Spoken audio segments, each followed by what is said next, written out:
Pasintabi po sa mga maagang naghahapunan, mabahong amoy mula sa nangingitim na tubig sa ilog sa Calasiao, Pangasinan, inirereklamo ng mga residente. May ulat si Russell Simorio.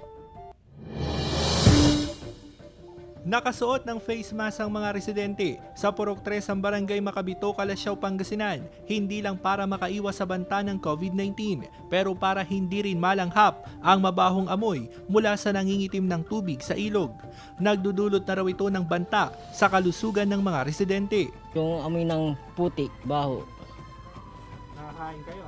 Kung nakakain ako, minsan yung mga lamok ay langaw, gano'n. Pero ngayon, medyo ngayon tawala ng tubig, yun ang nagpapabaho, yung putik.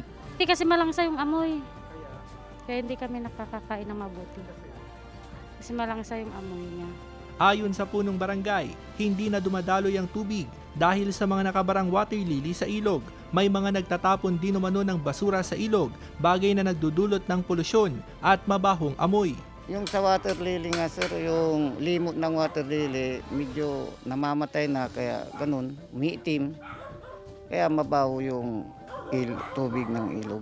So, dapat hindi po talaga natin ginagawa yung pagtapon ng basura sa mga ilog dahil babalik din po yan sa atin eventually. Sila rin po mismo peperwisyo dyan sa ginagawa nila. Magsasagawa ang otoridad ng cleanup drive sa lugar para maibsan ang problema sa mabahong amoy ng ilog. Kailan ba ko yun tayo makapal na, hindi na pwede yung man-to-man. Kasama si Ron Alistair Tañedo, Russell Simorio, Balitang Amyanan.